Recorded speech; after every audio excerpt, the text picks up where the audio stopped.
Yo, what is going on guys? Today I want to talk about how afflictions work in this game. Afflictions received a big buff in update 1.10 and they are pretty much the meta right now, so I feel like it's important to make a video about it. So affliction stacking was introduced in version 1.10. There was a table given to us indicating which afflictions stacked with which. The circle indicates the afflictions that are stackable and the X indicates which afflictions that are not stackable. So for example, blind cannot stack with itself, but does stack with poison, burn, paralysis, freeze, stun, and sleep.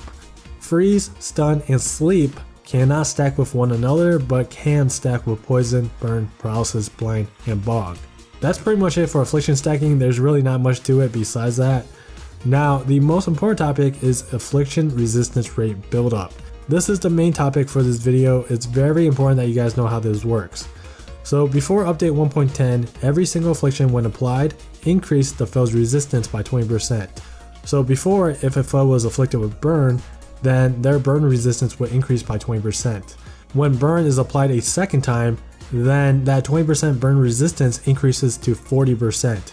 Same thing happens with poison, paralysis, sleep, freeze, you name it, every single one.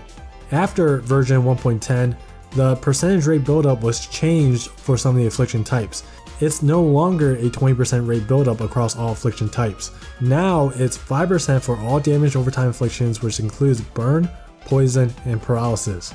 As for the others, it's 10% for blind, and then 20% for bog, stun, sleep, and freeze.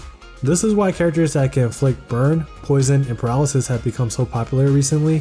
One of them is Valentine's Ezolith, right? She provides skill haste with her co-ability, has a defense down to her skill 2, and most important of all, her skill 1 afflicts burn. See, before the update, when Ezolith afflicted burn on a foe, you would have to wait until the burn wore off before burning the foe again. It was not stackable.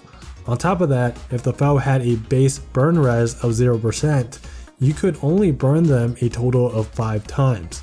Now, with burn only increasing the resistance rate buildup by increments of 5%, you can now burn enemies a total of 20 times, assuming that the foe's base burn res is 0%.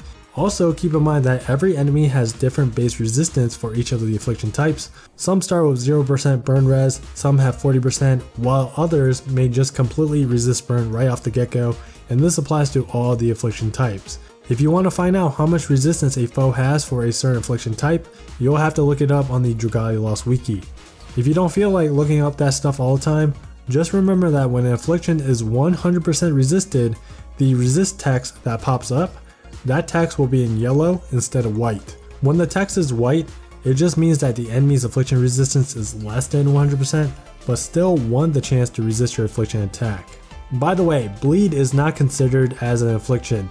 I think it's categorized as a debuff, so there's no limitations to it. You can apply it as many times as you want, but it only goes up to 3 stacks. The only thing you have to worry about with bleed is the proc chance. Every skill that afflicts bleed so far I believe has an 80% chance to proc, but it could change with newer characters, so you'll have to look up the proc chance on the characters page on the wiki whenever we get a new quote bleeder.